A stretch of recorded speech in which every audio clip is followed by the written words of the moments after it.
ಹರಿತೋಪಲಾಭಂ ತರ್ಕಾಭಯೇತಂ ವಿಧಿಶರ್ವಪೂರ್ವಗೀರ್ವಾಣವಿಜ್ಞಾನದಮಾನತೋऽಸ್ಮಿ ಪ್ರಥಮೋ ಹನುಮಾನ್ನಾಮ ದ್ವಿತೀಯೋ ಭೀಮಯೇವ ಚ ಪೂರ್ಣಪ್ರಜ್ಞಸ್ತೃತೀಯಸ್ತು ಭಗವತ್ಕಾರ್ಯಸಾಧಕಃ ಬುದ್ಧಿರ್ಬಲಂ ಯಶೋಧೈರ್ಯಂ ನಿರ್ಭಯತ್ವಂ ಅರೋಗತಾ ಅಜಾಡ್ಯಂ ವಾಕ್ಪಟುತ್ವಂಚ ಹನುಮತ್ಸ್ಮರಣಾದ್ ಭವೇತ್ ಪೃಥ್ವೀಮಂಡಲಮಧ್ಯಸ್ಥಾಃ ಪೂರ್ಣಬೋಧಮತಾನುಗಾಃ ವೈಷ್ಣವಾ ವಿಷ್ಣುಹೃದಯಾಃ ತಾನ್ನಮಸ್ಯೆ ಗುರುನ್ ಮಮ ಜನ್ಮಾದ್ಯಸ್ಯ ಯತೋನ್ಮಯಾದಿತರತಶ್ಚಾರ್ಥೇಷ್ವಭಿಜ್ಞಸ್ವರಾಟ್ ತೇನೇ ಬ್ರಹ್ಮಹೃದಾಯ ಆದಿಕವಯೇ ಮುಹ್ಯಂತಿ ಯಂ ಸೂರಯಃ ತೇಜೋ ವಾರಿಮೃದಾಂ ಯಥಾ ವಿನಿಮಯೋ ಯತ್ರ ತ್ರಿಸರ್ಗೋ ಮೃಷಾ ಧಾಮ್ನಾ ಸ್ವೇನ ಸದಾ ನಿರಸ್ತಕುಹಕಂ ಸತ್ಯಂ ಪರಂ ಧೀಮಹಿ ಸೃಷ್ಟಿಸ್ಥಿತ್ಯಪ್ಯೇಹಾ ನಿಯತಿದೃಶಿತಮೋ ಬಂಧಮೋಕ್ಷಾಶ್ಚ ಯಸ್ಮಾತ್ ಅಸ್ಯ ಶ್ರೀ ಬ್ರಹ್ಮರುದ್ರ ಪ್ರಭೃತಿ ಸುರನರದ್ವೀಷಶತ್ರುತ್ಮಕಸ್ಯ ವಿಷ್ಣೋರ್ವ್ಯಸ್ತಾಃ ಸಮಸ್ತಾಃ ಸಕಲಗುಣನಿಧಿಃ ಸರ್ವದೋಷವ್ಯಪೇತಃ ಪೂರ್ಣಾನಂದೋ ವ್ಯಯೋ ಯೋ ಗುರುರಪಿ ಪರಮಃ ಚಿಂತಯೇತಂ ಮಹಾಂತಂ ಯಂ ಪ್ರವ್ರಜन्तಮನುಪೇತಮಪೇತಕೃತ್ಯಂ ದ್ವೈಪಾಯನೋ ವಿರಹಕಾತರ ಆಜುಹಾವ ಪುತ್ರೇತಿ ತನ್ಮಯತಯಾ ತರವೋಪಿ ನೇದುಃ तं ಸರ್ವಭೂತಹೃದಯಂ ಮುನಿಮಾನತೋಸ್ಮಿ. ಶ್ರೀಗುರುಭ್ಯೋ ನಮಃ. ಹರಿ ಓಂ. ಶ್ರೀಮದ್ಭಾಗವತದ ಪಂಚಮ ಸ್ಕಂಧದ 5ನೇ ಅಧ್ಯಾಯದಲ್ಲಿ ಇವತ್ತು 23ನೇ ಶ್ಲೋಕ. ನ ಬ್ರಾಹ್ಮಣೈಸ್ತುಲಯೇ ಭೂತಮನ್ಯತ್ ಪಶ್ಯಾಮಿ ವಿಪ್ರಾತ್ ಕಿಮತಃ ಪರಂ ನು ಯಸ್ಮಿನ್ ಋಭಿಃ ಸುಪ್ರಹುತಂ ಶ್ರದ್ಧಯಾಹಂ ಅಶ್ನಾಮಿ ಕಾಮಂ ನ ತಥಾಗ್ನಿಹೋತ್ರೇ. ವೃಷಭನಾಮಕನಾದ ಭಗವಂತ ತನ್ನ ಮಕ್ಕಳಿಗೆ ಉಪದೇಶವನ್ನು ಮುಂದುವರಿಸ್ತಾ ಇದ್ದಾನೆ. ನೀವು ಬ್ರಾಹ್ಮಣರನ್ನ ಪೂಜೆ ಮಾಡ್ರಿ. ಬ್ರಾಹ್ಮಣರು ಅವರು ಶ್ರೇಷ್ಠರಾಗಿರ್ತಕ್ಕಂಥವರು. ಆ ಬ್ರಾಹ್ಮಣರಿಂದ ನಾನು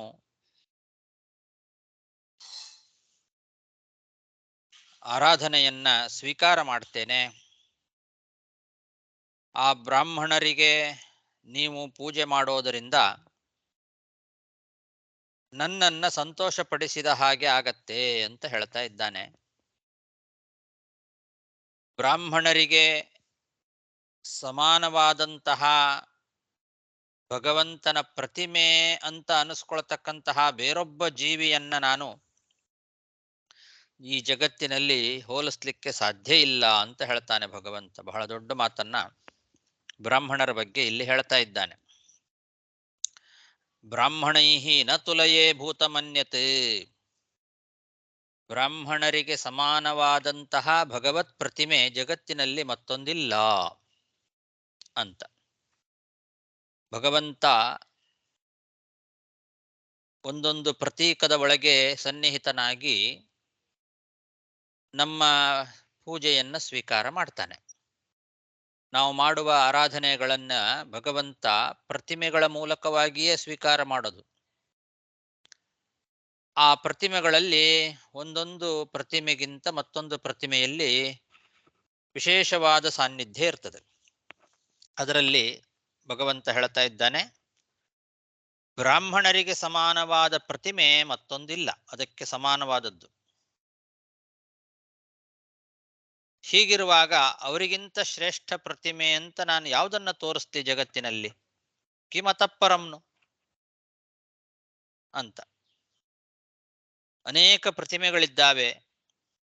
ಯಾವ ಯಾವ ಪ್ರತಿಮೆಗಳಲ್ಲಿ ನಾವು ಭಗವಂತನ ಆರಾಧನೆಯನ್ನ ಮಾಡ್ತೇವೋ ಆ ಎಲ್ಲಾ ಪ್ರತಿಮೆಗಳಲ್ಲಿಯೂ ಭಗವಂತ ಸನ್ನಿಹಿತನಾಗಿ ಪೂಜೆಯನ್ನ ಸ್ವೀಕಾರ ಮಾಡ್ತಾನೆ. ಆದರೆ ಬ್ರಾಹ್ಮಣರ ಒಳಗೆ ಕೂತು ಭಗವಂತ ಸ್ವೀಕಾರ ಮಾಡುವಂತೆ ಬೇರೆ ಇನ್ನೆಲ್ಲಿಯೂ ಸ್ವೀಕಾರ ಮಾಡೋದಿಲ್ಲ. ಅವನೇ ಹೇಳ್ತಾನೆ, ಯಸ್ಮಿನ್ ರವಿಸ್ಸುಪ್ರಹುತಂ ಶ್ರದ್ಧಯಾ ಅಹಂ ಅಶ್ನಾಮಿ ಕಾಮಂ ನ ತಥಾ ಅಗ್ನಿಹೋತ್ರೇ. ಬ್ರಾಹ್ಮಣರ ಒಳಗೆ, ಬ್ರಾಹ್ಮಣರ ಮುಖದಲ್ಲಿ ನೀವು ಏನಾದರೂ ಶ್ರದ್ಧೆಯಿಂದ ಅವರಿಗೆ ಉಪಚಾರ ಮಾಡಿದಾಗ ಅವರ ಒಳಗೆ ಕೂತು ನಾನು ಎಷ್ಟು ಚೆನ್ನಾಗಿ ಊಟ ಮಾಡ್ತೇನೆ ಅಂತಂದ್ರೆ ಅಷ್ಟು ಚೆನ್ನಾಗಿ ನೀವು ಅಗ್ನಿಹೋತ್ರದಲ್ಲಿ ಅಗ್ನಿಯಲ್ಲಿ ಹೋಮ ಮಾಡಿದ್ದನ್ನು ಕೂಡ ನಾನು ಸ್ವೀಕಾರ ಮಾಡೋದಿಲ್ಲ.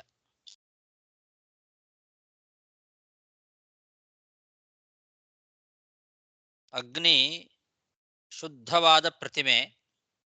ಆ ಅಗ್ನಿಯಲ್ಲಿ ಹೋಮಿಸಿದ್ದೇನಿದೆ ಅದನ್ನ ಭಗವಂತ ಸ್ವೀಕಾರ ಮಾಡ್ತಾನೆ. ಅದು ಎಲ್ರಿಗೂ ತಿಳಿದಂತಹ ವಿಷಯ. ಇಲ್ಲಿ ಭಗವಂತ ಹೇಳ್ತಾನೆ, ಅಗ್ನಿಯಲ್ಲಿ ಹೋಮ ಮಾಡೋದಕ್ಕಿಂತಲೂ ಕೂಡ ಬ್ರಾಹ್ಮಣರ ಮುಖದಲ್ಲಿ ನೀವು ಹೋಮಿಸಿದರೆ ನನಗೆ ಇನ್ನೂ ಹೆಚ್ಚು ಪ್ರೀತಿ ಅಂತ ಹೇಳ್ತಾ ಇದ್ದಾನೆ. ಬ್ರಾಹ್ಮಣರ ಮುಖದಲ್ಲಿ ಇದ್ದು ನಾನು ಸ್ವೀಕಾರ ಮಾಡುವ ಹಾಗೆ ಅಗ್ನಿಯಲ್ಲಿಯೂ ಕೂಡ ನಾನು ಸ್ವೀಕಾರ ಮಾಡೋದಿಲ್ಲ. ಆದ್ರಿಂದ ನೀವು ನೇರವಾಗಿ ನನಗೆ ಪ್ರೀತಿ ಆಗುವಂತೆ ಏನಾದರೂ ಕೊಡಬೇಕು ಅಂತಾದರೆ ನೀವು ಬ್ರಾಹ್ಮಣರಿಗೆ ಕೊಡಿ. ಬ್ರಾಹ್ಮಣರ ಮೂಲಕವಾಗಿ ನಾನು ಸ್ವೀಕಾರ ಮಾಡ್ತೇನೆ ಅಂತ ಹೇಳ್ತಾ ಇದ್ದಾನೆ. ಬ್ರಾಹ್ಮಣರು ನನಗೆ ಪ್ರತಿಮೆ ಇದ್ದಂತೆ. ಆ ಭಗವಂತನ ಪ್ರತಿಮೆ ಬ್ರಾಹ್ಮಣರಿಗೆ ಸಮಾನವಾದದ್ದು ಮತ್ತೊಬ್ಬ ಜೀವಿ ಈ ಜಗತ್ತಿನಲ್ಲಿ ಇಲ್ಲ. ಅವರಿಗೆ ಸಮಾನವಾದ ಪ್ರತಿಮೆ ಮತ್ತೊಂದಿಲ್ಲ ಅಂತ ಅಂದ ಮೇಲೆ ಅವರಿಗಿಂತ ಶ್ರೇಷ್ಠವಾದ ಪ್ರತಿಮೆ ಯಾವುದು ಅಂತ ನಾನು ತೋರಿಸ್ಲಿ ಅಂತ ವೃಷಭನಾಮಕನಾದ ಭಗವಂತ ಮಕ್ಕಳಿಗೆ ಉಪದೇಶ ಮಾಡ್ತಾ ಇದ್ದಾನೆ. ನ ಬ್ರಾಹ್ಮಣೈಸ್ತುಲಯೇ ಭೂತಮನ್ಯತ್ ಪಶ್ಯಾಮಿ ವಿಪ್ರಾತ್ ಕಿಮತಃ ಪರಂ ನು ಯಸ್ಮಿನ್ ಋಭಿಃ ಸುಪ್ರಹುತಂ ಶ್ರದ್ಧಯಾಹಂ ಅಶ್ನಾಮಿ ಕಾಮಂ ನ ತಥಾಗ್ನಿಹೋತ್ರೇ ಧೃತಾಸ್ತನೂರುಷತೀರ್ಮೇ ಪುರಾಣೀಃ ಯೇನೇಹ ಸತ್ವಂ ಪರಮಂ ಪವಿತ್ರಂ ಶಮೋ ದಮಃ ಸತ್ಯಮನುಗ್ರಹಶ್ಚ ತಪಸ್ತಿತಿಕ್ಷಾನುಭವಶ್ಚ ಯತ್ರ.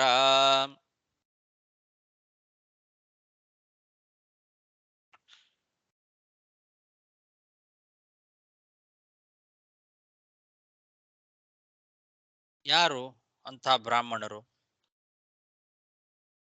ಭಗವಂತನಿಗೆ ಇಷ್ಟು ಪ್ರೀತಿಪಾತ್ರವಾದಂತಹ ಪ್ರತಿಮೆ ಅಂತ ಕರೆಸ್ಕೊಂಡಿರ್ತಕ್ಕಂತಹ ಆ ಬ್ರಾಹ್ಮಣರು ಯಾರು, ಅವ್ರು ಹೇಗಿರ್ತಾರೆ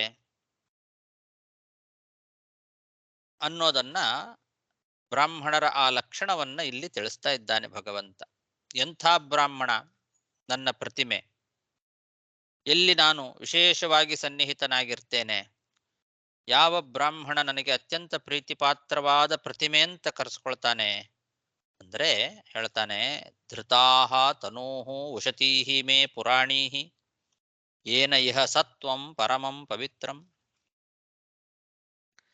ಯಾವುದದು? ಶಮಃ ದಮಃ ಸತ್ಯಂ ಅನುಗ್ರಹ ತಪಃ ತಿತಿಕ್ಷಾ ಅನುಭವಶ್ಚ ಯತ್ರ. ಎಲ್ಲಿ ಶಮ ದಮ ಸತ್ಯ ಅನುಗ್ರಹ ಬುದ್ಧಿ ತಪಸ್ಸು ಮತ್ತು ಸಹನೆ ಮತ್ತು ಬ್ರಹ್ಮಜ್ಞಾನ ಈ 8 ಗುಣಗಳು ಯಾರಲ್ಲಿದೆಯೋ ಅವನು ಉತ್ತಮ ಬ್ರಾಹ್ಮಣ ಅಂತ ಹೇಳ್ತಾ ಇದ್ದಾರೆ. ನನ್ನ ಮತ್ಸ್ಯ ಕೂರ್ಮ ಮೊದಲಾದಂತಹ ಮೂರ್ತಿಗಳು ಅವುಗಳನ್ನ ಹೃದಯದಲ್ಲಿ ಧಾರಣೆ ಮಾಡಿರ್ತಕ್ಕಂಥವನು ಯಾರು ಇದ್ದಾನೋ ಈ ಲೋಕದಲ್ಲಿ ಅಂತಹ ಉತ್ತಮ ಬ್ರಾಹ್ಮಣ ನನ್ನ ನಿರ್ಮಲವಾದಂತಹ ಅನಾದಿನಿತ್ಯವಾದ ವೇದಗಳೆಂಬ ಮೂರ್ತಿಗಳನ್ನ ಮತ್ತು ಮತ್ಸ್ಯಾದಿ ಮೂರ್ತಿಗಳನ್ನ ಹೃದಯದಲ್ಲಿ ಧಾರಣೆ ಮಾಡಿದವನು ಅಂತ. ವೇದಗಳೆಂಬ ಮೂರ್ತಿ, ಅದು ಭಗವಂತ ಹೇಳ್ತಾನೆ ವೇದಗಳು ನನ್ನ ಮೂರ್ತಿಗಳು ಅಂತ. ಆ ವೇದಗಳೆಂಬ ಮೂರ್ತಿಗಳು ಅನಾದಿನಿತ್ಯವಾದಂತಹ ವೇದ, ಆ ವೇದವನ್ನ ಧಾರಣೆ ಮಾಡಿರಬೇಕು ಬ್ರಾಹ್ಮಣರು. ವೇದಾಧ್ಯಯನವನ್ನ ಮಾಡಿ ವೇದಗಳನ್ನ ಧಾರಣೆ ಮಾಡಿರಬೇಕು ಮತ್ತು ಭಗವಂತನನ್ನ ಹೃದಯದಲ್ಲಿ ಇಟ್ಟುಕೊಂಡಿರಬೇಕು. ಭಗವಂತನ ಮೂರ್ತಿಗಳು ಮತ್ಸ್ಯ ಕೂರ್ಮ ವರಾಹ ಮೊದಲಾದ ಆ ಭಗವಂತನ ಮೂರ್ತಿಗಳೇನಿದ್ದಾವೆ ಅವುಗಳು ಕೂಡ ಅನಾದಿನಿತ್ಯವಾದಂಥದ್ದು, ನಿರ್ಮಲವಾದಂಥದ್ದು. ಎರಡು, ಅಪೌರುಷೇಯವಾದ ವೇದ ಅದು ಪುರಾಣೀಹಿ ಮತ್ತು ನಿರ್ಮಲಾಹ, ಅಂದರೆ ಅನಾದಿ ನಿತ್ಯವಾಗಿದೆ ಮತ್ತು ನಿರ್ದುಷ್ಟವಾಗಿದೆ ವೇದ. ಅದರಲ್ಲಿ ಯಾವ ದೋಷಗಳು ಕೂಡ ಇಲ್ಲ. ಅಪೌರುಷೇಯವಾದ್ದರಿಂದ ಅದರಲ್ಲಿ ಯಾವುದೇ ರೀತಿಯಾಗಿರ್ತಕ್ಕಂತಹ ದೋಷಗಳಿಲ್ಲ ಮತ್ತು ಅನಾದಿನಿತ್ಯವಾಗಿದೆ. ಹಾಗೆ ಭಗವಂತನೂ ಕೂಡ ನಿರ್ಮಲ, ಯಾವ ದೋಷಗಳು ಕೂಡ ಭಗವಂತನಲ್ಲಿ ಇಲ್ಲ ಮತ್ತು ಅನಾದಿನಿತ್ಯ. ಆ ಭಗವಂತನ ಎಲ್ಲ ಮೂರ್ತಿಗಳು ಮತ್ಸ್ಯ ಕೂರ್ಮ ಮೊದಲಾದಂತಹ ಮೂರ್ತಿಗಳು. ಇಂತಹ ಮೂರ್ತಿಗಳನ್ನ, ವೇದ ಎಂಬ ಮೂರ್ತಿಯನ್ನು ಮತ್ತು ಮತ್ಸ್ಯಕೂರ್ಮ ಮೊದಲಾದಂತಹ ನನ್ನ ಅವತಾರಗಳೆಂಬ ಮೂರ್ತಿಗಳನ್ನು ಕೂಡ ಯಾರು ಧಾರಣೆ ಮಾಡಿದ್ದಾರೋ ತನೂಹು ಧೃತಾಹ ಪುರಾಣೀಹಿ ತನೂಹು ಧೃತಾಹ, ಯಾರು ನನ್ನ ಈ ರೂಪಗಳನ್ನ ಅವರ ಹೃದಯದಲ್ಲಿ ಧಾರಣೆ ಮಾಡಿದ್ದಾರೋ, ಯಾರು ಆ ವೇದಗಳನ್ನ ನಿರ್ದುಷ್ಟವಾದಂತಹ ವೇದವೆಂಬ ನನ್ನ ಮೂರ್ತಿಯನ್ನ ಧಾರಣೆ ಮಾಡಿದ್ದಾರೋ ಅಂಥವರು. ಮತ್ತೆ ಅವರಲ್ಲಿ ಎಂಥ ಗುಣಗಳಿರಬೇಕು? ಪವಿತ್ರವಾದ ಗುಣಗಳು, ಶಮದಮಾದಿ ಗುಣಗಳು. ಸತ್ವಂ,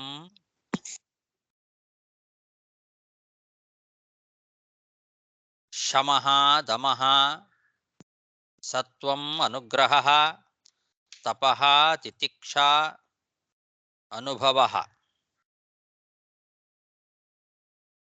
ಶಮ ಅಂತಂದ್ರೆ ಭಗವನ್ನಿಷ್ಠತಾ ಬುದ್ಧಿ, ಅವರ ಬುದ್ಧಿ ಭಗವಂತನಲ್ಲೇ ನಿಷ್ಠವಾಗಿರಬೇಕು. ದಮ ಅಂದ್ರೆ ಇಂದ್ರಿಯ ನಿಗ್ರಹ, ಇಂದ್ರಿಯಗಳನ್ನ ನಿಗ್ರಹ ಮಾಡಿಕೊಂಡಿರಬೇಕು.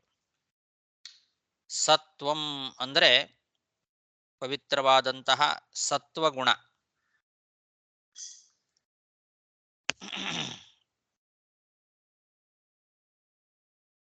ಆಮೇಲೆ ಸತ್ಯಂ ಅಂತ ಕೂಡ ಇದೆ ಅಲ್ಲಿ ಪಾಠ. ಸತ್ವಂ ಅಂತ ಹಿಂದೆ ಹೇಳಿದ್ದಾರೆ, ಸತ್ವಂ ಪರಮಂ ಪವಿತ್ರಂ ಅಂತ ಇದೆ. ಹಾಗಾಗಿ ಅಲ್ಲಿ ಸತ್ಯಂ ಅಂತ ಇಟ್ಟುಕೊಳ್ಬೇಕು. ಸತ್ಯಂ, ಸತ್ಯ ಅದು ಬ್ರಾಹ್ಮಣರ ಒಂದು ಲಕ್ಷಣ. ಅವ್ರು ಯಾವತ್ತೂ ಸುಳ್ಳು ಮಾತುಗಳನ್ನು ಆಡಬಾರದು. ಸತ್ಯಂ. ಆಮೇಲೆ ಅನುಗ್ರಹ, ಅನುಗ್ರಹ ಮಾಡುವ ಬುದ್ಧಿ, ಎಲ್ಲರಿಗೂ ಕೂಡ ಸದಾ ಕಾಲ ಅನುಗ್ರಹ ಮಾಡುವ ಬುದ್ಧಿ ಇರಬೇಕು, ಅನುಗ್ರಹ ಮಾಡ್ತಾ ಇರಬೇಕು. ಆಮೇಲೆ ತಪಃ, ತಪಸ್ಸು. ತಪಸ್ಸು ಅಂತನ್ನೋ ಶಬ್ದಕ್ಕೆ ಹಿಂದೆ ನೋಡಿದ್ದೇವೆ ನಾವು, ಅನೇಕ ರೀತಿಯಾದ ತಪಸ್ಸಿದೆ. ವಾಂಗ್ಮಯವಾದ ತಪಸ್ಸು ಮತ್ತು ದೈಹಿಕವಾದ ತಪಸ್ಸು, ಶಾಸ್ತ್ರವಿಹಿತವಾದ ರೀತಿಯಲ್ಲಿ ಏಕಾದಶಿ ಉಪವಾಸ ಮೊದಲಾದ ವ್ರತ ನಿಯಮಗಳಿಂದ ಮಾಡುವ ದೈಹಿಕ ಸಂತಾಪ, ಅದು ತಪಸ್ಸು ಅಂತ ಕರೆಸ್ಕೊಳ್ತದೆ. ಆಮೇಲೆ ಇಷ್ಟೆಲ್ಲ ಗುಣಗಳನ್ನ ಪಡ್ಕೊಂಡಾಗ ನಾನಾ ರೀತಿಯಾದ ವಿರೋಧಗಳು ಬರ್ತದೆ, ನಾನಾ ರೀತಿಯಾದ ನಿಂದನೆಗಳು, ವಿರೋಧಗಳು, ಅದನ್ನೆಲ್ಲ ಎದುರಿಸಬೇಕಾಗ್ತದೆ. ಆ ಎಲ್ಲ ಸಂದರ್ಭದಲ್ಲಿ ತಿತಿಕ್ಷಾ, ಸಹನೆ ಇರಬೇಕು. ಉದ್ವೇಗಕ್ಕೊಳಗಾಗಬಾರದು, ಸಿಟ್ಟಾಗಬಾರದು, ಎಂಥ ಪರಿಸ್ಥಿತಿ ಬಂದರೂ ಸಹಿಸಿಕೊಳ್ಳುವಂತಹ ಮನಸ್ಥಿತಿ, ಅದು ತಿತಿಕ್ಷಾ ಅಂದ್ರೆ ಹಾಗೆ ಸಹನೆ ಇರಬೇಕು. ಆಮೇಲೆ ಅನುಭವ ಅಂತ, ಅನುಭವ ಅಂತನ್ನೋ ಶಬ್ದಕ್ಕೆ ಬ್ರಹ್ಮಜ್ಞಾನ ಅಂತ ಅರ್ಥ ಬರೀತಾರೆ. ಬ್ರಹ್ಮಜ್ಞಾನ, ಭಗವಂತನ ತತ್ವಜ್ಞಾನ ಅದಿರಬೇಕು. ಇಷ್ಟೆಲ್ಲ ಗುಣಗಳು ಯಾರಲ್ಲಿ ಇದೆಯೋ ಅಂತಹ ಉತ್ತಮ ಬ್ರಾಹ್ಮಣ ಏನಿದ್ದಾನೆ ಅವನಿಗಿಂತ ಉತ್ತಮವಾದ ಪ್ರತಿಮೆ ಬೇರೆ ಮತ್ತೊಂದಿಲ್ಲ ಅಂತ ಅರ್ಥ.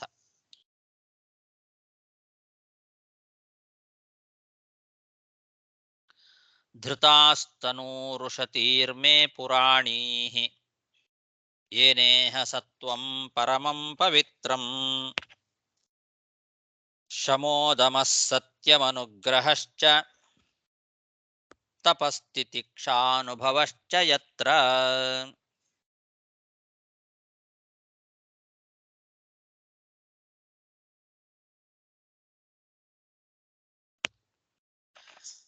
ಮತ್ತೋಪ್ಯನಂತಾತ್ ಪರತಃ ಪರಸ್ಮಾತ್ ಸ್ವರ್ಗಾಪವರ್ಗಾಧಿಪತೇರ್ನ ಕಿಂಚಿತ್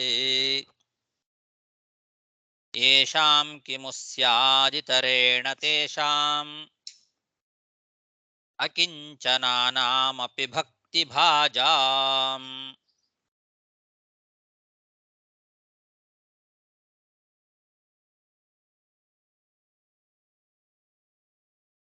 ಇಂಥ ಬ್ರಾಹ್ಮಣರೇನಿದ್ದಾರಲ್ಲ, ಆ ಬ್ರಾಹ್ಮಣರಿಗೆ ಯಾವುದರ ಮೇಲೂ ಅಪೇಕ್ಷೆ ಇರೋದಿಲ್ಲ ಅಂತ ಹೇಳ್ತಾ ಇದ್ದಾನೆ ಭಗವಂತ. ಬ್ರಾಹ್ಮಣರಲ್ಲಿ ಒಂದು ವಿಶೇಷ, ಬ್ರಾಹ್ಮಣರು ಕೂಡ ಎಲ್ಲರೂ ಒಂದೇ ರೀತಿ ಇರೋದಿಲ್ಲ. ಕೆಲವು ಬ್ರಾಹ್ಮಣರಿದ್ದಾರಲ್ಲ, ಅವರು ಅತ್ಯಂತ ಪೂಜ್ಯರಾಗಿರ್ತಕ್ಕಂತಹ ಬ್ರಾಹ್ಮಣರು, ನಿಸ್ಪೃಹರಾದ ನನ್ನ ಭಕ್ತರಾದಂತಹ ಬ್ರಾಹ್ಮಣರು, ಅವರು ಇನ್ನೂ ಅತಿಶಯವಾಗಿ ಪೂಜ್ಯರು ಅಂತ. ಯಾರವರು? ಈ ಹಿಂದೆ ಹೇಳಿದ್ದು ಬ್ರಾಹ್ಮಣರ ಲಕ್ಷಣ, ಅದು ಎಲ್ಲ ಬ್ರಾಹ್ಮಣರಲ್ಲೂ ಇರಬೇಕಾದಂತಹ ಲಕ್ಷಣ. ಇದರ ಜೊತೆಗೆ ಇನ್ನೂ ಕೂಡ ಕೆಲವು ವಿಶೇಷವಾದ ಗುಣಗಳುಳ್ಳಂತಹ ಬ್ರಾಹ್ಮಣರಿದ್ದಾರೆ, ಅವರಿನ್ನೂ ಅತಿಶಯವಾಗಿ ಪೂಜ್ಯರು. ಯಾರವರು? ಅವರು ಯಾರಿಗೆ ನನ್ನಿಂದಲೂ ಕೂಡ ಏನೂ ಆಗಬೇಕಾಗಿಲ್ಲ, ಅವರಿಗೆ ಯಾವುದರ ಅಪೇಕ್ಷೆಯೂ ಇಲ್ಲ, ನನ್ನಿಂದಲೂ ಕೂಡ ಏನೂ ಅಪೇಕ್ಷೆ ಪಡೋದಿಲ್ಲ ಅವರು.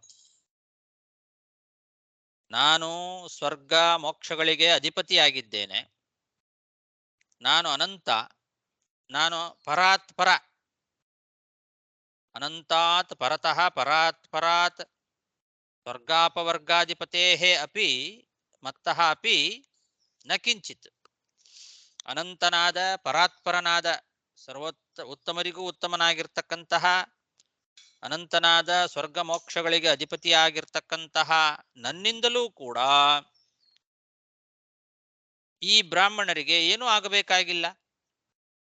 ಹೀಗಿರುವಾಗ ಸಾಮಾನ್ಯರಾದ ಧನಿಕರಿಂದ ಏನಾಗಬೇಕಾಗಿದೆ ಅಂತ. ಲೋಕದಲ್ಲಿ ಶ್ರೀಮಂತರು ಅಂತ ಏನಿದ್ದಾರೆ ಅವರಿಂದ ಯಾವುದನ್ನು ಅಪೇಕ್ಷೆ ಪಡೋದಿಲ್ಲ ಅವರು, ಅವರಿಂದ ಏನೂ ಆಗಬೇಕಾಗಿಲ್ಲ ಬ್ರಾಹ್ಮಣರಿಗೆ. ನನ್ನಿಂದಲೇ ಏನೂ ಆಗಬೇಕಾಗಿಲ್ಲ ಅಂದಮೇಲೆ ಅಂಥವ್ರಿಗೆ ಇನ್ನು ಲೌಕಿಕವಾದ ಈ ಧನಿಕರಿಂದ ಏನಾಗಬೇಕಾಗಿದೆ ಅವರಿಗೆ ಅಂತ ಕೇಳ್ತಾನೆ. ಯೇಷಾಂ ಕಿಮು ಸ್ಯಾದ್ ಇತರೇಣ, ಅನಂತನಾದ ಪರಾತ್ಪರನಾದ ಸ್ವರ್ಗಮೋಕ್ಷಾಧಿಪತಿಯಾದ ನನ್ನಿಂದಲೇ ಏನು ಆಗಬೇಕಾಗಿಲ್ಲ ಅಂಥ ಬ್ರಾಹ್ಮಣರು ಬೇರೆಯವರಿಂದ ಏನು ಅಪೇಕ್ಷೆ ಪಡ್ತಾರೆ? ಯಾಕೆ ಅಂದ್ರೆ ಅವರಿಗೆ ನನ್ನ ಮೇಲೆ ಭಕ್ತಿ ಇರ್ತದೆ. ಭಗವಂತನೇ ನಮಗೆ ಸರ್ವಸ್ವ ಅಂತ ತಿಳ್ಕೊಂಡಿರ್ತಾರೆ. ಅವರು ಅಕಿಂಚನರು, ಅಕಿಂಚನಾನಾಮಪಿ ಭಕ್ತಿ ಭಾಜಾಂ. ಅಕಿಂಚನ ಅನ್ನೋ ಶಬ್ದಕ್ಕೆ ಹಾಗರ್ಥ, ಯಾರಿಂದಲೂ ಏನೂ ಅಪೇಕ್ಷೆ ಪಡ್ತಕ್ಕಂಥವ್ರಲ್ಲ, ಅಕಿಂಚನರು. ಕಿಂಚನ ಇಲ್ಲದೆ ಇರೋರು, ಯಾರಿಂದಲೂ ಏನೂ ಅಪೇಕ್ಷೆಯೇ ಇಲ್ಲದೆ ಇರ್ತಕ್ಕಂಥವ್ರು ಅಕಿಂಚನರು. ಪರಮಾತ್ಮನೇ ಸರ್ವಸ್ವ ಅಂತ ತಿಳಿದು ಯಾರಿಂದಲೂ ಏನು ಅಪೇಕ್ಷೆ ಪಡದೆ ಇರತಕ್ಕಂಥವರು ಆ ಬ್ರಾಹ್ಮಣರು. ಹೀಗಿರುವಾಗ ಅಂತಹ ಬ್ರಾಹ್ಮಣರು ಅತ್ಯಂತ ಪೂಜ್ಯರು ಅಂತ ಅರ್ಥ. ಬ್ರಾಹ್ಮಣರಲ್ಲಿಯೂ ಕೂಡ ಇಂತಹ ವರ್ಗದ ಕೆಲವು ಬ್ರಾಹ್ಮಣರಿದ್ದಾರೆ. ಅಕಿಂಚನರು ಅಂತ. ಅಕಿಂಚನ ಅನ್ನೋ ಶಬ್ದಕ್ಕೆ ಅನ್ನೋ ಶಬ್ದಕ್ಕೆ ಭಗವಂತ ಅಂತ ಅರ್ಥ. ಕಿಂಚನ ಭಗವಂತನ ಮಾತ್ರ ಅವರಿಗೆ, ಬೇರೆ ಏನೂ ಅಪೇಕ್ಷೆ ಇಲ್ಲ, ಭಗವಂತನಲ್ಲೇ ಬುದ್ಧಿ. ಬೇರೆ ಯಾವ ರಾಜ ಶ್ರೀಮಂತರು ಮೊದಲಾದವರಿಂದ ಏನೂ ಆಗಬೇಕಾಗಿಲ್ಲ ಅವರಿಗೆ. ಕೇವಲ ಅಕಿಂಚನರು, ಭಗವಂತನೇ ಸರ್ವಸ್ವ ಅಂತ ತಿಳ್ಕೊಂಡವರು ಅಂತರ್ಥ.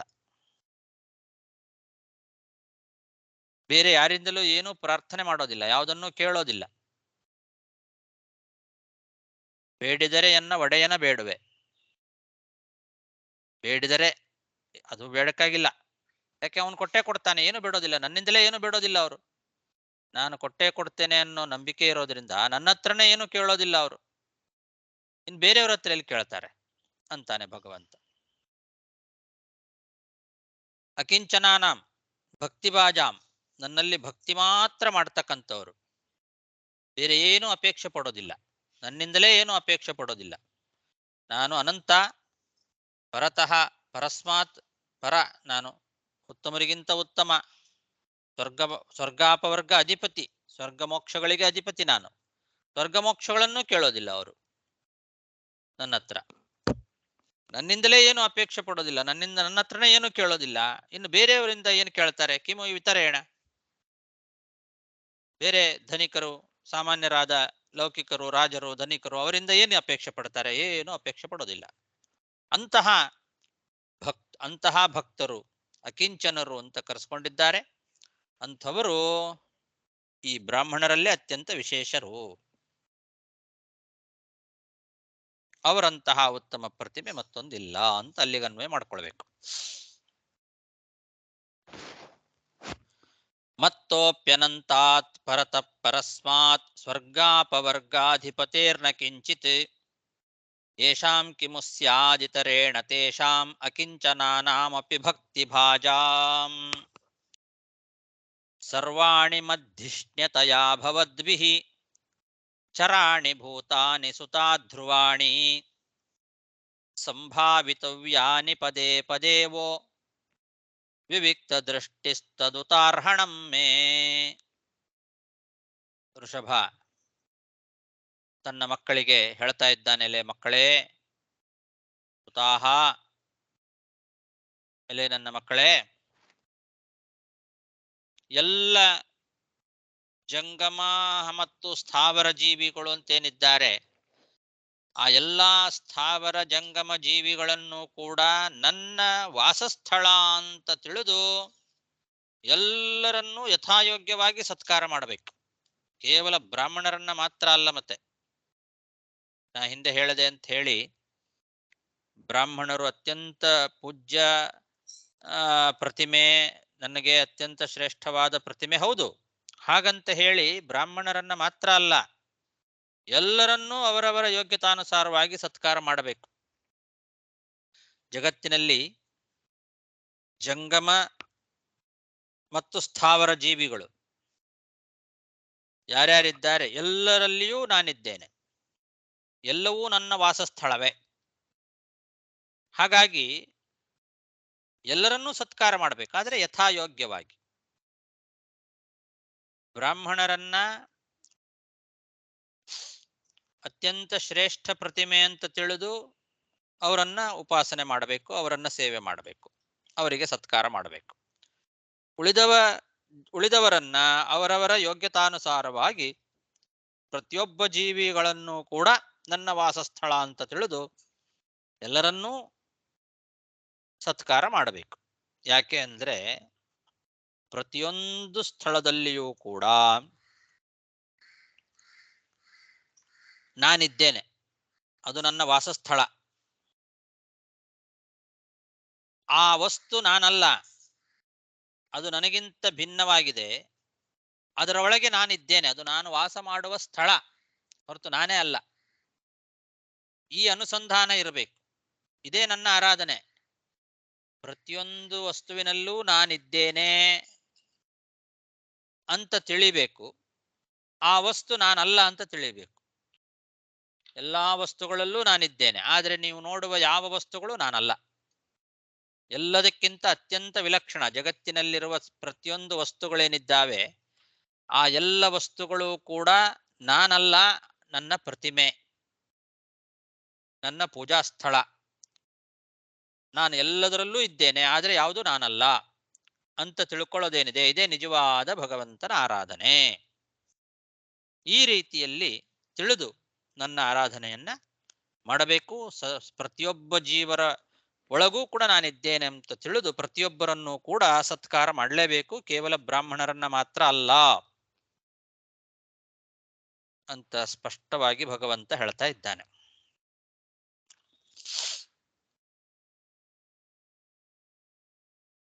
ಸಂಭಾವಿತವ್ಯಾನಿ ಪದೇ ಪದೇವೋ ವಿವಿಕ್ತ ದೃಷ್ಟಿ ತದುತಾರ್ಹಣಂ ಮೇ. ವಿವಿಕ್ತ ದೃಷ್ಟಿ, ವಿವಿಕ್ತ ದೃಷ್ಟಿ, ವಿವಿಕ್ತ ದೃಷ್ಟಿ ಅನ್ನೋ ಶಬ್ದಕ್ಕೆ ಪ್ರತಿಯೊಂದು ಸ್ಥಾನದಲ್ಲಿಯೂ ಕೂಡ ಭಗವಂತ ಇದ್ದಾನೆ ಮತ್ತು ಅದು ಭಗವಂತನಿಗಿಂತ ಭಿನ್ನವೇ ಆಗಿದೆ ಅನ್ನೋ ಜ್ಞಾನ, ಇದನ್ನು ವಿವಿಕ್ತ ದೃಷ್ಟಿ ಅಂತ ಕರೀತಾರೆ. ಭಗವಂತನಿಗಿಂತ ಭಿನ್ನ ಮತ್ತು ಭಗವಂತನ ಪ್ರತಿಮೆ, ಎಲ್ಲದರಲ್ಲೂ ಭಗವಂತ ಇದ್ದಾನೆ, ಆದರೆ ಅದು ಭಗವಂತ ಅಲ್ಲ ಅಂತ ಭೇದ ಜ್ಞಾನ ಇರಬೇಕು. ಎಲ್ಲವೂ ಭಗವಂತನೇ ಅಂತ ಹಾಗಲ್ಲ, ಅಭೇದ ಜ್ಞಾನ ಅಲ್ಲ. ಇದೆಲ್ಲ ಪಂಚಭೂತಗಳಿಂದ ನಿರ್ಮಿತವಾದದ್ದು. ಇದೆಲ್ಲವೂ ಭಗವಂತನ ಪ್ರತಿಮೆ ಹೊರತು ಭಗವಂತನೇ ಅಲ್ಲ. ಆ ಭೇದ ದೃಷ್ಟಿ ಇರಬೇಕು. ವಿವಿಕ್ತ ದೃಷ್ಟಿ ಅಂದ್ರೆ ಭೇದ ದೃಷ್ಟಿ. ಭಗವಂತನಿಗಿಂತ ಭಿನ್ನವೇ ಅಲ್ಲ ಅಂತಾದ್ರೆ ಅವನ ಪ್ರತಿಮೆ ಹೇಗಾಗ್ಲಿಕ್ಕೆ ಸಾಧ್ಯ? ಪ್ರತಿಮೆ ಅಂತ ಆಗ್ಬೇಕಾಗಿದ್ರೆ ಭಗವಂತನಿಗಿಂತ ಭಿನ್ನವೇ ಆಗಬೇಕು. ಅವನು ವಾಸಸ್ಥಳ, ಅದು ವಾಸ ಮಾಡುವ ಸ್ಥಳ. ವಾಸ ಮಾಡುವ ಸ್ಥಳ ಮತ್ತು ಅವನು ಒಂದೇ ಆಗ್ಲಿಕ್ಕೆ ಸಾಧ್ಯನಾ? ಹಾಗಾಗಿ ಭಗವಂತನಿಗಿಂತ ಭಿನ್ನವೇ ಆಗಿರಬೇಕು. ಅದು ಪ್ರತಿಮೆ ಅಂತ ಕರೆಸ್ಕೊಳ್ಬೇಕಾಗಿದ್ರೆ ಅದು ಭಗವಂತ ಅಲ್ಲ, ಭಗವಂತನ ಪ್ರತಿಮೆ ಹೊರತು ಭಗವಂತನೇ ಅಲ್ಲ. ಈ ಭೇದ ದೃಷ್ಟಿ ಏನಿದೆ ಇದು ಯಾವಾಗಲೂ ಇರಬೇಕು. ಇದು ಭಗವಂತನಿಗೆ ಅತ್ಯಂತ ಪ್ರೀತಿಕರವಾದದ್ದು. ಭೇದ ದೃಷ್ಟಿ, ಭೇದ ದೃಷ್ಟಿಯ ನಾವು ಭಗವಂತನನ್ನ ಉಪಾಸನೆ ಮಾಡಬೇಕು. ಇದೆಲ್ಲ ವಸ್ತುಗಳು ಭಗವಂತನ ಪ್ರತಿಮೆ ಹೊರತು ಭಗವಂತ ಅಲ್ಲ ಅಂತ. ಓಂ ನ ಪ್ರತೀಕೆ ನಹಿ ಸಹ ಅಂತ ಬ್ರಹ್ಮಸೂತ್ರದಲ್ಲಿ ಇದನ್ನ ತೀರ್ಮಾನ ಮಾಡಿದ್ದಾರೆ. ಪ್ರತೀಕದಲ್ಲಿ ಭಗವಂತ ಇದ್ದಾನೆ ಹೊರತು ಪ್ರತೀಕವೇ ಭಗವಂತ ಅಲ್ಲ. ಹಾಗಾಗಿ ಇದೆಲ್ಲವೂ ಭಗವಂತನ ಪ್ರತೀಕ ಅಂತ ಚಿಂತನೆ ಮಾಡಬೇಕು. ಅದರಲ್ಲಿ ವಿವಿಕ್ತ ದೃಷ್ಟಿ ಇರಬೇಕು. ವಿವಿಕ್ತ ದೃಷ್ಟಿ ಅಂದ್ರೆ ಭೇದ ದೃಷ್ಟಿ, ಅದು ಭಗವಂತ ಅಲ್ಲ, ಅದರೊಳಗೆ ಭಗವಂತ ಇದ್ದಾನೆ, ಅದೇ ಭಗವಂತ ಅಲ್ಲ ಅಂತ. ಇದು ಅತ್ಯಂತ ಪ್ರೀತಿಕರವಾದಂತಹ ಉಪಾಸನೆ ಅಂತ ಭಗವಂತ ಹೇಳ್ತಾ ಇದ್ದಾನೆ. ಆದರೆ ಇಲ್ಲಿ ಬೇರೆ ವ್ಯಾಖ್ಯಾನಕಾರರು ವಿವಿಕ್ತ ದೃಷ್ಟಿ ಅನ್ನೋ ಶಬ್ದಕ್ಕೆ ವಿವಿಕ್ತ ಅಂದ್ರೆ ಶುದ್ಧವಾದ ಮತ್ಸರ ಮೊದಲಾದ ದೋಷರಹಿತವಾದ ದೃಷ್ಟಿ ಇರಬೇಕು ಅಂತ ಹಾಗರ್ಥ ಮಾಡ್ತಾರೆ. ವಿವಿಕ್ತ ಅನ್ನೋ ಶಬ್ದಕ್ಕೆ ದೋಷ ಇರಬಾರದು, ಮತ್ಸರ ಮೊದಲಾದ ದೋಷಗಳು ರಹಿತವಾದ, ಅಂತಹ ದೋಷದಿಂದ ರಹಿತವಾದ ಶುದ್ಧವಾದ ದೃಷ್ಟಿಯನ್ನ ವಿವಿಕ್ತ ದೃಷ್ಟಿ. ವಿವಿಕ್ತ ದೃಷ್ಟಿ ಅಂತ ಕೂಡ ಹೇಳಲ್ಲ ಅವರು, ವಿವಿಕ್ತ ದೃಗ್ವಿಹಿ ಅಂತ ಪಾಠ ಇಟ್ಟುಕೊಂಡಿದ್ದಾರೆ. ವಿವಿಕ್ತ ದೃಗ್ಬಿಸ್, ವಿವಿಕ್ತ ದೃಗ್ವಿಹಿ ಸಂಭಾವಿತವ್ಯಾನಿ ಅಂತ ಅಲ್ಲಿಗನ್ವಯ ಮಾಡ್ಕೊಳ್ತಾರೆ. ವಿವಿಕ್ತ ದೃಗ್ವಿಹಿ ಸಂಭಾವಿತವ್ಯಾನಿ, ಮತ್ಸರವಾದ ದೋಷರಹಿತ ದೃಷ್ಟಿಯಿಂದ ಆದರ ಮಾಡಬೇಕು ಅಂತ. ಆದರೆ ಇದು ಸರಿಯಾದ ಪಾಠ ಅಲ್ಲ. ವಿವಿಕ್ತ ದೃಷ್ಟಿ ಅಂತ ಅನ್ನೋದೇ ಸರಿಯಾದ ಪಾಠ. ಅದಕ್ಕೆ ಎಲ್ಲಿಗನ್ವಯ? ವಿವಿಕ್ತ ದೃಷ್ಟಿ ಮೇ ಅರ್ಹಣಂ ಅಂತ ಅಲ್ಲಿಗನ್ವಯ. ಅದು ದೋಷರಹಿತವಾದ ದೃಷ್ಟಿಯೇ ನನ್ನ ಪೂಜೆ ಅಂತ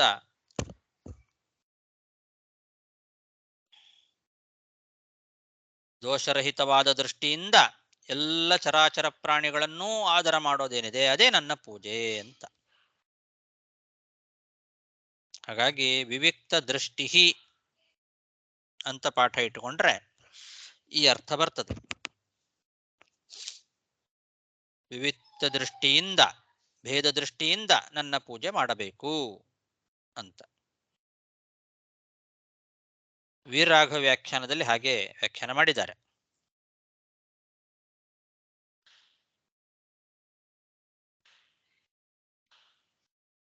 ಬೇರೆ ವ್ಯಾಖ್ಯಾನಕಾರರು ವಿವಿಕ್ತ ದೃಗ್ಬಿಹಿ ಅಂತ ಅರ್ಥ ಇಟ್ಟುಕೊಂಡು ಸಂಭಾವಿತ ವ್ಯಾನಿ ಅನ್ನೋದು ಕನ್ವೆ ಮಾಡ್ಕೊಂಡಿದ್ದಾರೆ. ಅದು ಸರಿಯಲ್ಲ. ಮಧ್ವಾಚಾರ್ಯರು ಇಲ್ಲಿ ಸ್ವಲ್ಪ ತಾತ್ಪರ್ಯ ಭರಿತ ಪದ್ಮಪುರಾಣದ ವಾಕ್ಯವನ್ನು ಉದಾಹರಿಸ್ತಾರೆ ಈ ವಿಷಯದಲ್ಲಿ. ವಿವಿಕ್ತ ದೃಷ್ಟಿರ್ಜೀವಾನಾಂ ದಿಷ್ಣ್ಯತೆಯ ಪರಮೇಶ್ವರಸ್ಯ ಭೇದ ದೃಷ್ಟಿ ಅಂತ ಅದಕ್ಕೆ ಅರ್ಥ ಬರೆದ್ರು. ವಿವಿಕ್ತ ದೃಷ್ಟಿ ಜೀವಾನಾಂ ದಿಷ್ಣ್ಯತೆಯ, ಅಲ್ಲಿ ಭಾಗವತದ ವಾಕ್ಯಗಳಿಗೆ ಅನ್ವಯ ಮಾಡಿ ತೋರಿಸ್ತಾ ಇದ್ದಾರೆ. ವಿವಿಕ್ತ ದೃಷ್ಟಿ ಜೀವಾನಾಂ ದಿಷ್ಣ್ಯತೆಯ ಪರಮೇಶ್ವರಸ್ಯ ಭೇದ ದೃಷ್ಟಿ ಅಂತ ಬರೆದು, ಉಪಪಾದಯೇತ್ ಪರಾತ್ಮಾನಂ ಜೀವೇಭ್ಯೋ ಯ ಪದೇ ಪದೇ ಭೇದೇನೈವ ನ ಚೈತಸ್ಮಾತ್ ಪ್ರಿಯೋ ವಿಷ್ಣೋಸ್ತು ಕಶ್ಚನ ಇತಿ ಪಾದ್ಮೆ. ಮತ್ತೊಂದು ವಾಕ್ಯ, ಯೋ ಹರೇಶ್ಚೈವ ಜೀವಾನಾಂ ಭೇದವಕ್ತಾ ಹರೇ ಪ್ರಿಯ ಇತಿ ಚ ಅಂತ, ಇದು ಪದ್ಮಪುರಾಣದ ವಾಕ್ಯ. ಜೀವರು ಪರಮಾತ್ಮನಿಗೆ ಪ್ರತಿಮೆಯಾಗಿರೋದ್ರಿಂದ, ವಾಸಸ್ಥಾನವೂ ಆಗಿರೋದ್ರಿಂದ ಜೀವರಿಗಿಂತ ಪರಮಾತ್ಮನಿಗೆ ಭೇದ ಇರಲೇಬೇಕು. ಆ ಪರಮಾತ್ಮನಿಗಿಂತ ಜೀವರಿಗೆ ಭೇದ ಇರಲೇಬೇಕು ಅಂತ ಪ್ರತಿಪಾದನೆ ಮಾಡೋದು ಕೂಡ, ಅದನ್ನು ಉಪದೇಶ ಮಾಡೋದು ಕೂಡ ವಿವಿಕ್ತ ದೃಷ್ಟಿ ಅಂತ ಕರೆಸ್ಕೊಳ್ತದೆ. ವಿವಿಕ್ತ ದೃಷ್ಟಿ ಅನ್ನೋ ಶಬ್ದಕ್ಕೆ ಆ ರೀತಿ ಅರ್ಥ. ಪದ್ಮಪುರಾಣದಲ್ಲಿ ಪ್ರತಿಯೊಂದು ಸ್ಥಾನದಲ್ಲಿಯೂ ಪರಮಾತ್ಮ ಜೀವರಿಗಿಂತ ಭಿನ್ನವಾಗಿಯೇ ಇರ್ತಾನೆ ಅಂತ ಯಾರು ಉಪಪಾದನೆ ಮಾಡ್ತಾರೋ ಅವನಿಗಿಂತ ಹೆಚ್ಚು ಆ ಭಗವಂತನಿಗೆ ಪ್ರಿಯನಾದವನು ಬೇರೆ ಯಾರು ಇಲ್ಲ ಅಂತ ಹೇಳಿದ್ದಾರೆ. ಭೇದೇನೈವ ನಚೈತತ್ ಪ್ರಿಯೋ ವಿಷ್ಣೋಸ್ತು ಕಶ್ಚನ. ಆ ವಿಷ್ಣು ಎಲ್ಲ ವಸ್ತುಗಳಿಗಿಂತ ಅತ್ಯಂತ ಭಿನ್ನನಾಗಿದ್ದಾನೆ, ಎಲ್ಲ ವಸ್ತುಗಳ ಒಳಗೂ ಭಿನ್ನನಾಗಿ ಇದ್ದಾನೆ ಅಂತ ಯಾರು ಉಪಾಸನೆ ಮಾಡ್ತಾರಲ್ಲ ಅವನಿಗಿಂತ ಹೆಚ್ಚು ಪ್ರೀತಿ ಪಾತ್ರನಾದವನು ಬೇರೆ ಯಾರು ಇಲ್ಲಂತೆ. ಈ ರೀತಿ ಪದ್ಮಪುರಾಣ ಹೇಳ್ತಾ ಇದೆ. ಮತ್ತೆ ಇನ್ನೊಂದು ವಾಕ್ಯ, ಯೋ ಹರೇಶ್ಚೈವ ಜೀವಾನಾಂ ಭೇದವಕ್ತಾ ಹರೇ ಪ್ರಿಯ ಅಂತ ಮತ್ತೊಂದು ಕಡೆಯಲ್ಲಿ ಆ ಹರಿಗಿಂತ ಜೀವರು ಭಿನ್ನ ಅಂತ ಯಾರು ಉಪದೇಶ ಮಾಡ್ತಾರಲ್ಲ ಅವನು ಆ ಹರಿಗೆ ಅತ್ಯಂತ ಪ್ರೀತಿ ಪಾತ್ರ ಅಂತ. ಹೀಗೆ ಭೇದವನ್ನ ತಾನು ತಿಳ್ಕೊಂಡು ಮತ್ತೊಬ್ಬರಿಗೆ ಯಾರು ಉಪದೇಶ ಮಾಡ್ತಾನಲ್ಲ ಅಂಥವನು ಅಂದ್ರೆ ಭಗವಂತನಿಗೆ ಬಹಳ ಪ್ರೀತಿ ಅಂತೆ. ಇದನ್ನ ಪದ್ಮಪುರಾಣ ತಿಳಿಸ್ತಾ ಇದೆ. ಹಾಗಾಗಿ ಈ ಭಾಗವತದಲ್ಲಿ ಬರ್ತಕ್ಕಂತಹ ಪದೇ ಪದೇ ವಿವಿಕ್ತ ದೃಷ್ಟಿ ಅಂತನ್ನೋ ಮಾತನ್ನೇ ಪದ್ಮಪುರಾಣ ಪದೇ ಪದೇ ಭೇದೇನೇವ ಉಪಪಾದಯೇ ತನ್ನೋ ಶಬ್ದದಿಂದ ಅಲ್ಲಿ ವ್ಯಾಖ್ಯಾನ ಮಾಡ್ತಾ ಇದೆ. ಅದನ್ನ ತೋರಿಸಿಕೊಡ್ತಾರೆ ನಮಗೆ. ಹೀಗೆ ಒಂದು ಪುರಾಣಕ್ಕೂ ಮತ್ತೊಂದು ಪುರಾಣಕ್ಕೂ ಇರ್ತಕ್ಕಂತಹ ಸಾಮ್ಯ, ಭಾಗವತದಲ್ಲಿ ಬಂದಂತಹ ಈ ವಾಕ್ಯದ ವಿವರಣ ರೂಪದಲ್ಲೇ ಬಂದಂತೆ ಇರುವ ಆ ಪದ್ಮಪುರಾಣದ ವಾಕ್ಯವನ್ನು ತಕ್ಷಣದಲ್ಲೇ ನಮಗೆ ಇಲ್ಲಿ ಉದಾಹರಿಸಿ ನೋಡಿ, ಪದ್ಮಪುರಾಣದಲ್ಲಿ ಹೀಗೆ ಹೇಳಿದ್ದಾರೆ, ಹಾಗಾಗಿ ಅದೇ ಅರ್ಥ ಇದಕ್ಕೆ ಅನ್ನೋದನ್ನ ತೋರಿಸಿಕೊಟ್ಟು ನಮಗೆ ಮಧ್ವಾಚಾರ್ಯರು ಇಷ್ಟು ಉಪಕಾರ ಮಾಡಿದ್ದಾರೆ. ಹಾಗಾಗಿ ಸಕಲ ವಸ್ತುಗಳಲ್ಲಿಯೂ ಭಗವಂತ ಇದ್ದಾನೆ, ಎಲ್ಲ ಚರಾಚರ ಪ್ರಾಣಿಗಳಲ್ಲಿಯೂ ಕೂಡ ಭಗವಂತ ಇದ್ದಾನೆ ಅಂತ ತಿಳಿದು ಎಲ್ಲರನ್ನೂ ಅವರವರ ಯೋಗ್ಯತಾನುಸಾರವಾಗಿ ಆದರ ಮಾಡಬೇಕು. ಕೇವಲ ಬ್ರಾಹ್ಮಣರನ್ನ ಮಾತ್ರ ಅಲ್ಲ, ಸರ್ವೋತ್ತಮತ್ವೇನ ಪ್ರತಿಮೆ ಅದು ಬ್ರಾಹ್ಮಣರು ಅಂತ ತಿಳಿದು ಆ ಬ್ರಾಹ್ಮಣರಲ್ಲಿ ವಿಶೇಷವಾದ ಆರಾಧನೆ ಮಾಡಬೇಕು. ಎಲ್ಲ ಪ್ರಾಣಿಗಳಲ್ಲೂ, ಜಂಗಮ ಪ್ರಾಣಿ ಇರ್ಬೋದು, ಸ್ಥಾವರ ಪ್ರಾಣಿ ಇರ್ಬೋದು, ಪ್ರತಿಯೊಂದು ಪ್ರಾಣಿಗಳಲ್ಲಿಯೂ ಕೂಡ ಭಗವಂತ ಇದ್ದಾನೆ, ಅದು ಭಗವಂತನ ವಾಸಸ್ಥಳ ಅಂತ ತಿಳಿದು ಯಥಾಯೋಗ್ಯವಾಗಿ ಎಲ್ಲರನ್ನೂ ಸತ್ಕಾರ ಮಾಡಬೇಕು. ಈ ರೀತಿ ತಿಳಿಯೋದೇ ನನ್ನ ಆರಾಧನೆ. ಸರ್ವಾಣಿ ಮಧ್ಯಷ್ಣ್ಯತಯಾ ಭವದ್ಭಿಃ ಚರಾಣಿ ಭೂತಾನಿ ಸುತಾಧ್ರುವಾಣಿ ಸಂಭಾವಿತವ್ಯಾನಿ ಪದೇ ಪದೇವೋ ವಿವಿಕ್ತ ದೃಷ್ಟಿಸ್ತದುತಾರ್ಹಣಂ ಮೇ.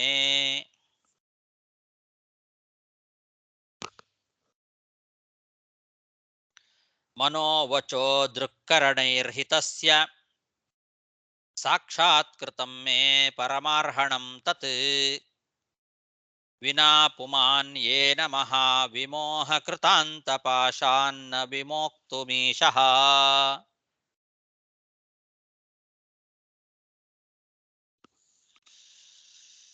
ಹಾಗೆ ಹೇಳ್ತಾನೆ ವೃಷಭ, ನನಗೆ ಅತ್ಯಂತ ಸಂತೋಷಕರವಾಗಿರ್ತಕ್ಕಂಥದ್ದು ಯಾವುದು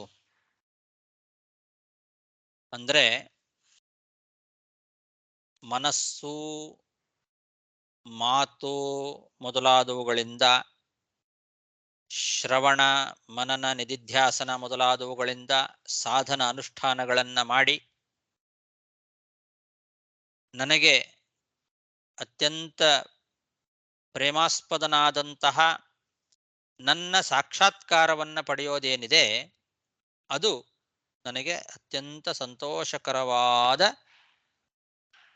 ಒಂದು ಸಾಧನೆ ಅಂತ ಕರೆಸ್ಕೊಳ್ತದೆ. ಮನೋವಚೋ ದೃಕ್ಕರಣೈ ಹಿತಸ್ಯ ಸಾಕ್ಷಾತ್ಕೃತಂ ಮೇ ಪರಮಾರ್ಹಣಂ ತತ್ ಅಂದ್ರೆ ಹಾಗೆ ಸಾಕ್ಷಾತ್ಕಾರ ಪಡಿಬೇಕು. ಆ ಸಾಕ್ಷಾತ್ಕಾರ ಹೇಗಾಗ್ತದೆ? ಶ್ರವಣಾದಿ ಸಾಧನಗಳು, ಶ್ರವಣ ಮನನ ನಿಧಿಧ್ಯಾಸನ ರೂಪದಲ್ಲಿ ಸಾಧನ ಅನುಷ್ಠಾನಗಳನ್ನು ಮಾಡಿ, ಮನೋವಚೋ ದೃಕ್ಕರಣೈ ಮನಸ್ಸು, ಮಾತು, ಇಂದ್ರಿಯಗಳು ಎಲ್ಲ ಕಡೆಯಿಂದಲೂ ಕೂಡ ನನ್ನ ಉಪಾಸನೆಯನ್ನ ಮಾಡಿ ನನ್ನ ಸಾಕ್ಷಾತ್ಕಾರವನ್ನ ಪಡೆಯುವಿಕೆ ಏನಿದೆ ಅದು ನನಗೆ ಪರಮ ಸಂತೋಷ ಕಾರಣ. ಆ ಸಾಕ್ಷಾತ್ಕಾರ ಇಲ್ಲ ಅಂತಾದರೆ ಯಾವ ಜೀವಿಗಳು ಕೂಡ ಈ ಸಂಸಾರ ಬಂಧನದಿಂದ ಬಿಡುಗಡೆ ಆಗಲಿಕ್ಕೆ ಸಾಧ್ಯ ಇಲ್ಲ. ನನ್ನನ್ನ ಸಾಕ್ಷಾತ್ಕಾರ ಪಡೆದುಕೊಳ್ಳದೆ ಯಾವ ಜೀವನೂ ಕೂಡ ಈ ಮಹಾವಿಮೋಹ ಕೃತಾಂತ ಪಾಶಾತ್ ನ ವಿಮೋಕ್ತು ಮೇಷಃ. ಮಹಾವಿಮೋಹ ಕೃತಾಂತ ಪಾಶ, ಯಮನ ಪಾಶ. ಎಂಥ ಪಾಶ? ಸಂಸಾರ ಬಂಧನ ಅನ್ನೋ ಯಮಪಾಶ. ಅದು ಮಹಾಮೋಹ ರೂಪವಾದದ್ದು. ಆ ಮಹಾಮೋಹ ರೂಪವಾದ ಸಂಸಾರ ಬಂಧನ ಎಂಬತಕ್ಕಂತಹ ಯಮನ ಪಾಶದಿಂದ ಯಾರೂ ಬಿಡಿಸ್ಕೊಳ್ಳಿಕ್ ಸಾಧ್ಯ ಇಲ್ಲ. ನಾನು ನನ್ನದು ಅನ್ನೋ ಮಹಾಮೋಹ ಅದು. ಆ ಮಹಾಮೋಹ ಅದು ಸಾಕ್ಷಾತ್ಕಾರ ಆಗುವವರೆಗೂ ಇದ್ದೇ ಇರ್ತದೆ. ಆ ಪಾಶದಿಂದ ಬಿಡುಗಡೆಯನ್ನು ಹೊಂದಲಿಕ್ಕೆ ಯಾರ ಕೈಯಿಂದಲೂ ಸಾಧ್ಯ ಇಲ್ಲ. ಅದನ್ನ ಬಿಡುಗಡೆಯನ್ನ ಹೊಂದಬೇಕು ಅಂತಾದರೆ ನಾನು ನನ್ನದು ಅನ್ನೋ ಅಭಿಮಾನ ಎಂಬ ಆ ಮಹಾಮೋಹ ಹೋಗಬೇಕು ಅಂತಾದರೆ ನನ್ನ ಸಾಕ್ಷಾತ್ಕಾರ ಆಗಬೇಕು. ಆ ಸಾಕ್ಷಾತ್ಕಾರ ಆಗಬೇಕು ಅಂದ್ರೆ ಏನ್ ಮಾಡಬೇಕು? ಮನೋವಚೋ ದೃಕ್ಕರಣೈಹಿ, ಮನಸ್ಸು, ಮಾತು ಮೊದಲಾದ ಎಲ್ಲ ಇಂದ್ರಿಯಗಳಿಂದಲೂ ನನ್ನ ಉಪಾಸನೆ, ಶ್ರವಣ ಮನನ ನಿಧಿಧ್ಯಾಸನ ರೂಪವಾದ ಉಪಾಸನೆಯನ್ನ ಮಾಡಿ ನನ್ನ ಸಾಕ್ಷಾತ್ಕಾರವನ್ನು ಪಡ್ಕೊಳ್ಬೇಕು. ಅದೇ ನನಗೆ ಬಹಳ ಇಷ್ಟ. ಆ ರೀತಿ ಮಾಡಿದವರು ಮಾತ್ರ ಈ ಸಂಸಾರ ಬಂಧನ ಎಂಬ ಒಂದು ದೊಡ್ಡ ಯಮನ ಪಾಶದಿಂದ ಬಿಡುಗಡೆಯನ್ನ ಪಡಿಲಿಕ್ಕೆ ಸಾಧ್ಯ ಅಂತ ಹೀಗೆ ಹೇಳಿ ಭಗವಂತ ತನ್ನ ಮಕ್ಕಳಿಗೆ ಉಪದೇಶವನ್ನ ಮುಗಿಸ್ತಾ ಇದ್ದಾನೆ. ಮನೋವಚೋ ದೃಕ್ಕರಣೈರ್ಹಿತಸ್ಯ ಸಾಕ್ಷಾತ್ಕೃತಂ ಮೇ ಪರಮಾರ್ಹಣಂ ತತ್ ವಿನಾ ಪುಮಾನ್ ಯೇನ ಮಹಾವಿಮೋಹ ಕೃತಾಂತ ಪಾಶಾನ್ನ ವಿಮೋಕ್ತುಮೀಶಃ. ಇಲ್ಲಿಗೆ ಭಗವಂತ ತನ್ನ ಮಕ್ಕಳಿಗೆ ಮಾಡಿದ ಉಪದೇಶ, ವೃಷಭ ಉಪದೇಶ ಅದು ಮುಗಿತು. ಮುಂದೆ ಶುಕಾಚಾರ್ಯರು ಮಕ್ಕಳಿಗೆ ಹೀಗೆ ಭಗವಂತ ಉಪದೇಶ ಮಾಡಿ ಮುಂದೇನು ಮಾಡಿದ ಅನ್ನೋದನ್ನ ಹೇಳ್ತಾ ಹೋಗ್ತಾರೆ. ಅದನ್ನ ಮತ್ತೆ ನಾಳೆ ದಿವಸ ನೋಡೋಣ. ಶ್ರೀಕೃಷ್ಣ ಅರ್ಪಣಮಸ್ತು. ಆಚಾರ್ಯ ನಾರಾಯಣನ್ ಇಲ್ಲಿ ಬಂದು ಈ ತಾತ್ಪರ್ಯದಲ್ಲಿ ಹೋದ ಶ್ಲೋಕದಲ್ಲಿ ದಿಶಿನ್ಯತೆಯ ಅಂದ್ರೆ ಏನಂತ ಅಲ್ಲಿ? ವಿವಿಕ್ತ ದೃಷ್ಟಿರ್ ಜೀವಾನಾಂ. ಎಲ್ಲಿದೆ? ವಿವಿಕ್ತ ದೃಷ್ಟಿ ಜೀವಾನಾಂ ದಿಷ್ಣ್ಯತಯ. ದಿಷ್ಣ್ಯತಯ ಅಂದ್ರೆ ಏನು ಅಂತನಾ? ವಿವಿಕ್ತ ದೃಷ್ಟಿ ಜೀವಾನಾಂ ದಿಷ್ಣ್ಯತಯ ಅಂದ್ರೆ ಆವಾಸ ಸ್ಥಾನ. ಭಗವಂತನಿಗೆ ವಾಸಸ್ಥಳ, ಪ್ರತಿಮೆ. ಭಗವಂತನಿಗೆ ಪ್ರತಿಮೆಯಾಗಿದ್ದಾರೆ, ವಾಸಸ್ಥಳ ಆಗಿದೆ ಇದು ಅಂತ ಆ ರೀತಿ ತಿಳ್ಕೊಳ್ಬೇಕು.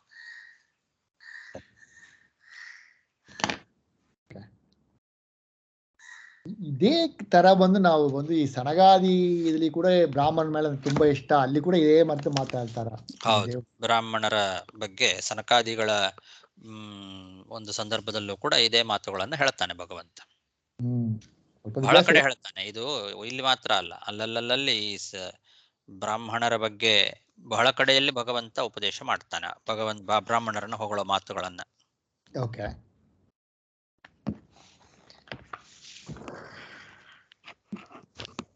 ಇನ್ನೊಂದು ಇಲ್ಲಿ ಸ್ಥಾವರ ಜಂಗಮನಲ್ಲಿ ದೇವರಿದ್ದಾರೆ ಎಂಬ ಒಂದು ಮಾತು, ಈ ಗಾಯತ್ರಿ ಬರೋ ರೂಪ ಕೂಡ ಬಂದು ಸ್ಥಾವರ ಜಂಗಮಲಿದೆ.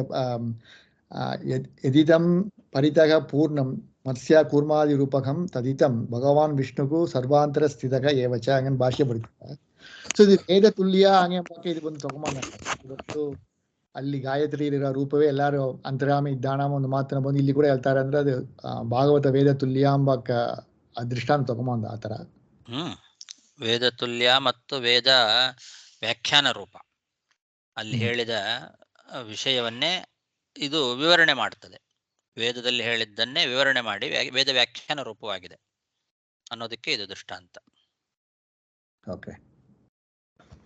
ಅದೇ ನಾಕಿಂಚನ ಕೂಡ ನೀವು ಈ ಇದಲ್ಲಿ ಕೂಡ ಶಿವಸುದಲ್ಲಿ ಕೂಡ ಬರ್ತಾ 10ನೇದಲ್ಲಿ ಬಂದು ನಿವಾಸ ತಲ ನೆಲಯಶ್ಚಿತ ಸರಸ್ವತಿ ಮಾಳಿಗಾಲಿ ಕೂಡ ಅಕಿಂಚನ ನಾಕಿಂಚನ ವೃದ್ಧಿ ನಮಸ್ತ್ಯ ಭಸ್ಮೀಭವತ್ಲು ಕೂಡ ಇದೇ ನೀವು ಹೇಳಿದ ಅರ್ಥವೇ ಅದೇ ಕೊಟ್ಟಿದ್ದಾರೆ. ಆ ವಿಷ್ಣುಗೂ ಸಾ ಏವ ಕಿಂಚನ ಧನರೂಪೋ ಯಸ್ಯ ತಸ್ಯ ಸಂಬುದ್ಧಿ ಹೇ ವಿಷ್ಣು ಪ್ರಿಯ ಇತಿ ಅರ್ಥ ಹಂಗೆ ಕೊಟ್ಟಿದ್ದಾರೆ. ಇನ್ನೊಂದು ಬಂದು ಒಂದೇ ಪದವ ತಗೊಂಡು ದಿಗಂಬರತ್ವೇನ ನಿಷ್ಕಂಜನ ಇತಿ ಹಂಗೇನು ಕೊಟ್ಟಿದ್ದಾರೆ, ಎರಡು ಅರ್ಥ. ಸೊ ಈ ತರ ವ್ಯಾಖ್ಯಾನ ಅಲ್ಲಿಯೂ ಅದೇ ಮಾರಿ ಮಾಡಿದ್ದಾರೆ ಅಲ್ಲಿಯೂ.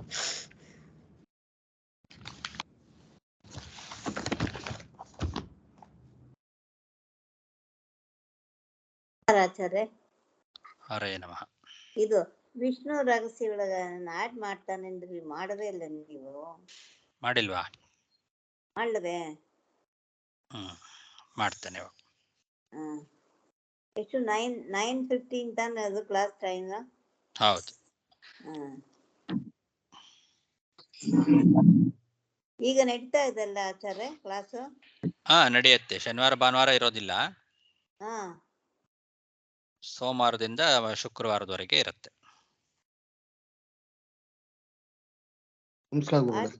ಆಡ್ ಮಾಡ್ತೀರಾ ಆಚಾರ್ಯ? ಆಯ್ತು, ಮಾಡ್ತೇನೆ. ಹರೇ ನಮಃ ಆಚಾರ್ಯ. ಹರೇ ನಮಃ. ನಮಸ್ಕಾರ ಆಚಾರ್ಯ. ಹರೇ ನಮಃ. ನಮಸ್ಕಾರ. ಹರೇ ಶ್ರೀನಿವಾಸ. ನಮಸ್ಕಾರ ಗುರುಗಳೇ. ಹರೇ ನಮಃ.